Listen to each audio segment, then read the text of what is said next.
be one of the strangest ways you've been welcomed onto a show, I would imagine. I like it. Fun, though. Hey, thank you for coming on.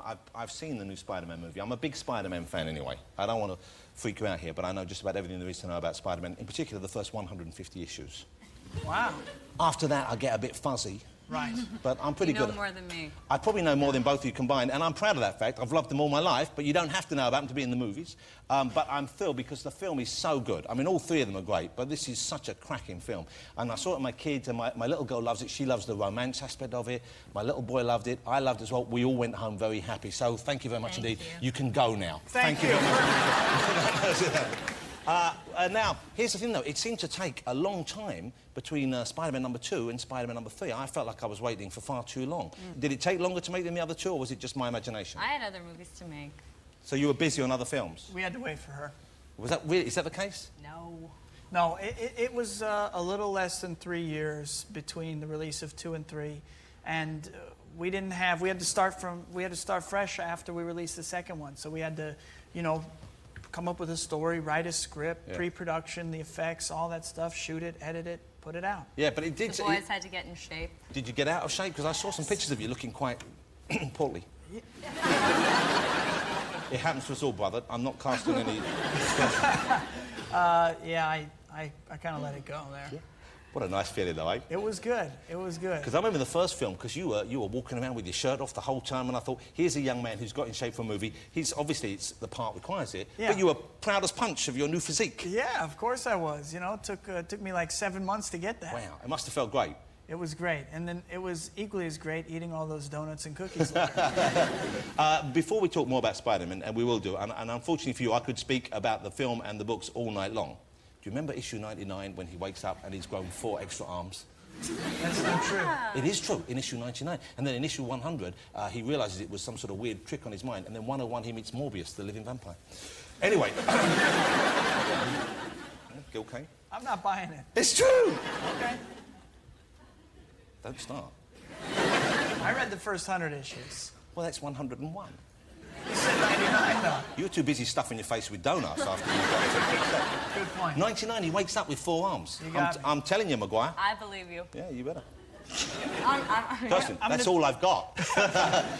OK, before we talk more about Spider-Man, though, you guys have been in the acting profession and in show business for an inordinately long time, longer than most people would think. How old were you both when you started in acting? What was your first professional acting job, Kirsten? Oh, a Kick cereal commercial, probably. About how old would you have been then? 4 or 5. Wow.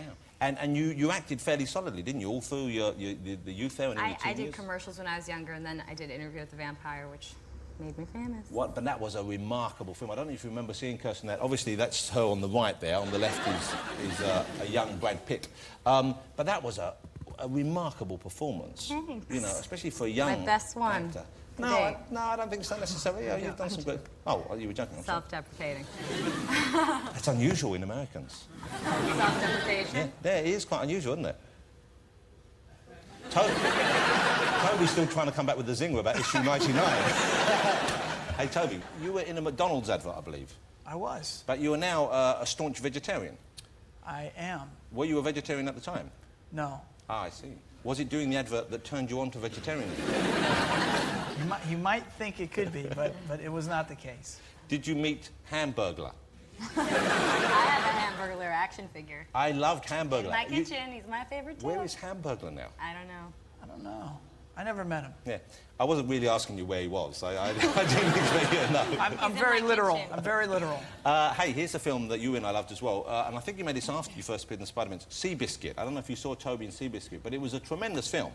Was that after Spider-Man 2 or before Spider-Man 2 that you made that? That was between Spider-Man 1 and 2. OK, and presumably there you had to lose even more weight, I would have thought. I had to lose a lot of weight in that movie, yeah.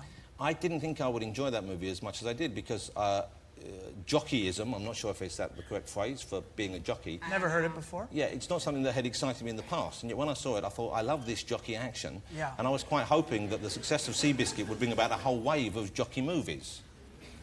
Yeah, didn't happen. At the very least, I was hoping you would sign on for Seabiscuit 2. I'm just curious about what you like about the jockey action. Small men in caps, what's not to like? Did you actually learn to ride a horse at that level, at that kind of speed? I did, yeah. How do you do that? Do you actually go out and just learn it, or there's a training process that you go through? Yeah, I worked with a Hall of Fame jockey, Chris McCarron, and I worked on this machine at home called the Equicizer, which is what jockeys use to rehab or to train. So you actually have, so what, is it like a fake horse or something? Or? Yeah, basically. So you have a horse like in your front room? Yeah, like a mechanical horse. Wow, that sounds fantastic. Yeah, it was kind of cool. Can you do it while you're watching TV and stuff and other jobs, like getting your email and stuff, or do you have to focus on it? It's pretty hard, so that would be a real lazy man's workout. Wow. And do you still have your mechanical horse? No, I got rid of my mechanical horse. About the time the donuts were delivered? It did coincide. Would you recommend a mechanical horse to other people wishing to get in shape? Not necessarily. I have a running machine. I prefer the idea of a horse. It's hard work. I mean, you might want to try it. How about a little variety? A little running, a little mechanical horse. You say it's hard work, but you're sitting down, aren't you? True. How hard can it be? Surely the mechanical horse is doing most of the work. It's not motorized. Kirsten. Yeah.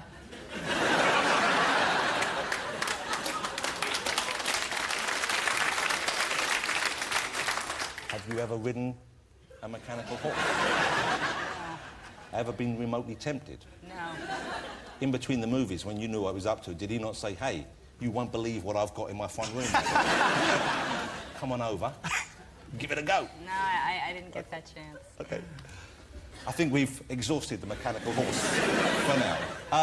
You got injured, didn't you, during the two movies? I think between Spidey 1 and 2, because I remember reading at the time, and I so loved the first movie and thought you both did such a sterling job. Thank you. And I was looking forward to number 2, and then I was reading that maybe you wouldn't be able to appear as Spider-Man again because you'd injured your back. Was that because of Spider-Man the movie? Was it because of Seabiscuit? Was it something else that happened? Well, I had some back pain during Spider-Man 1 and through Seabiscuit, and it got kind of bad at the end of Seabiscuit.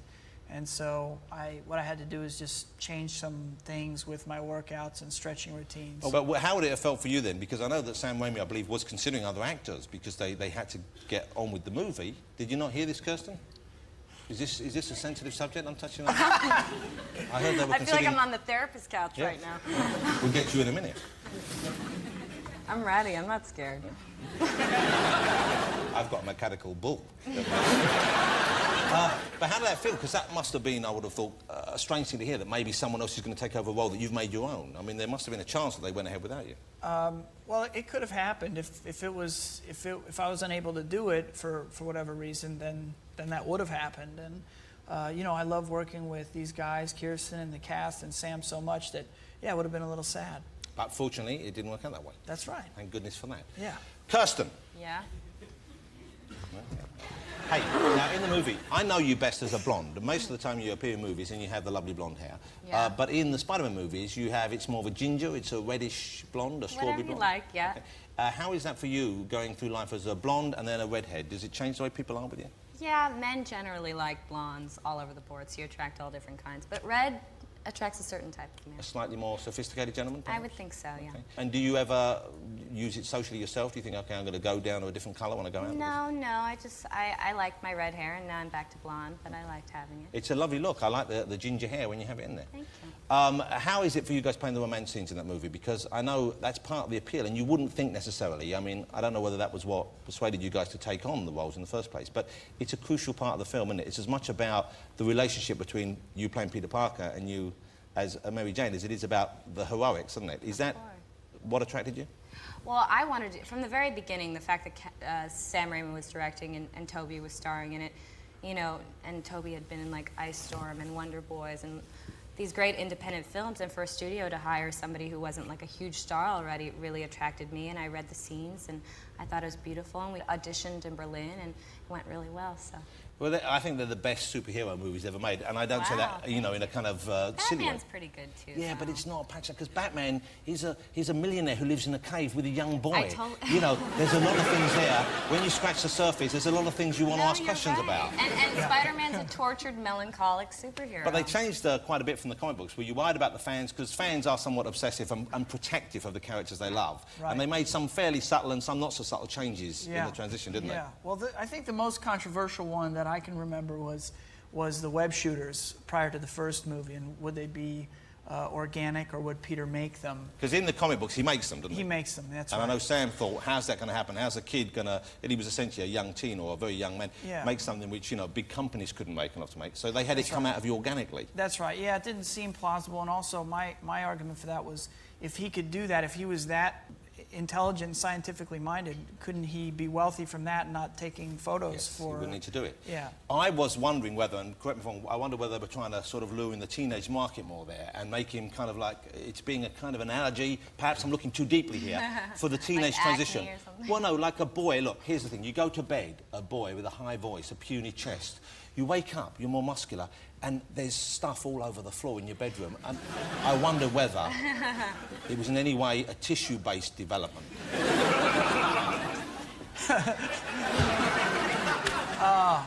Wow, that's interesting insight. Masturbation. Tobey, when was the last time you masturbated?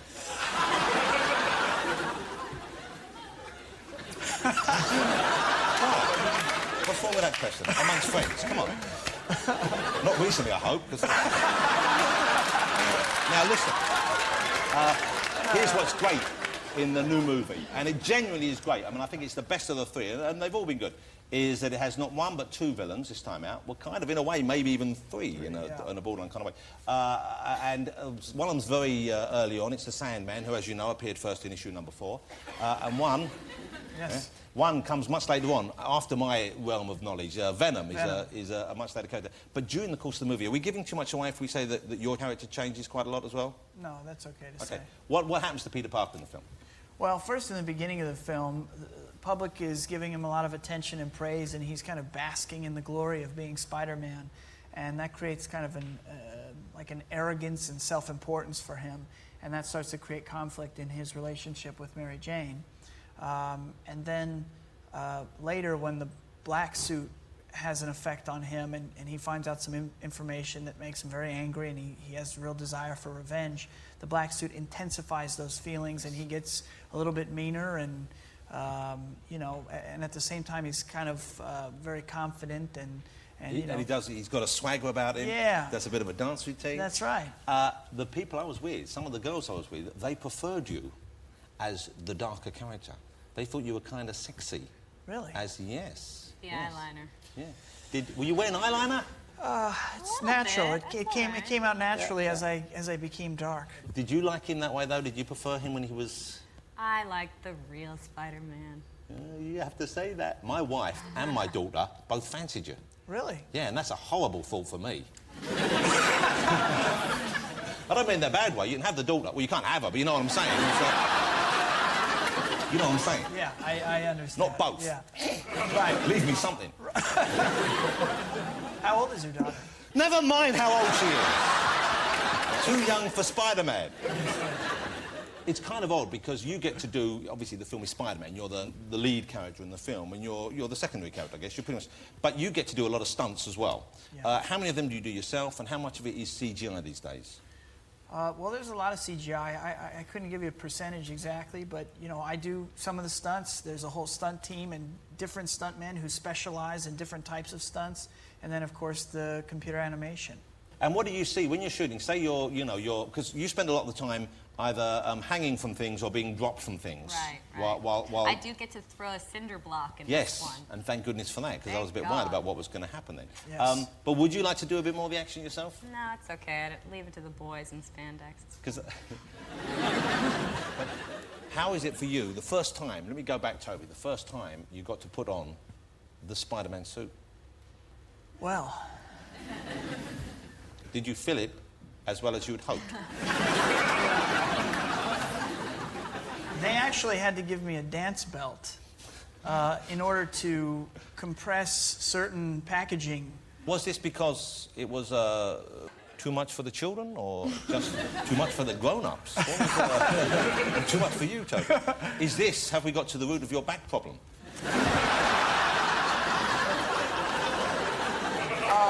Interesting. No, it's, you know, because we're making a film for children. You don't want that flying around on a big screen. Have you kept one of the suits? Do you have a spider suit at home? I do not own a suit. What? I know. What's wrong with you? I've got 2 or 3, and I've only made some amateur Spider-Man movies. Hey, do you have a suit? No, I don't. I bet you have. Have you got a saucy Spider-Girl skirt? I'm sure somewhere in my closet. Because all that sort of stuff you can buy, can't you? There's Halloween suits and all that kind of stuff. I mean, I've got quite a good high-grade professional one, obviously. Hey, can I ask you a little bit about home life and stuff like that? Is that okay? Sure, Because yeah. I believe fairly recently you became a father. Yes, I did. Wow, congratulations Thank on you. that. That's a lovely thing. That's nice, isn't it? How old is your baby? She's 5.5 months. 5.5 months, so still really a little baby. And she's got the loveliest name. Ruby Sweetheart. Ruby Sweetheart. Isn't that a great name? I think that's just a lovely name. Is there a reason behind the naming of Ruby Sweetheart? Well, Ruby's just a name we liked. We picked it, we thought about it a lot and picked that name. And Sweetheart was Jen, my fiance's grandmother's would call Jen Sweetheart all the time and write in cards to my sweetheart. So you're keeping the name in the family. Yeah, right? exactly. That's a lovely story. Yeah. Do you have any children or any hope of having any in the near future, Kirsten? Are you planning on breeding? No, not in the future, yes, but not at the moment. It's a lovely thing, the baby, though, isn't it? And are you going to have any more, do you think? I guess it's early days, isn't it? Yeah, possibly. It's a little early right now. Spider-Man 3, it opens here on May the 4th. It's going to be the premiere, rather unusually. The premiere was in Tokyo, I believe, wasn't it? Yeah, the world premiere, yeah. Did you enjoy Tokyo? Oh, I love Tokyo. Have you been there before? I have, but I went a little early so I could go to Kyoto and see the temples. And How nice. I've never been to Kyoto. So, oh, you have to go. It's so beautiful there. Toby, have you been to Tokyo in the past? Yeah, this was my, I think, 6th time over there. What? Yeah, Why have you been so often? promoting movies. Do you enjoy the promoting part of it? I love traveling, and you know, I love the movies. So it's. So have you ever had to promote a movie that you really didn't care for much, but you still had to go and talk about it? How do you cope with that? What do you do then? You just fake it.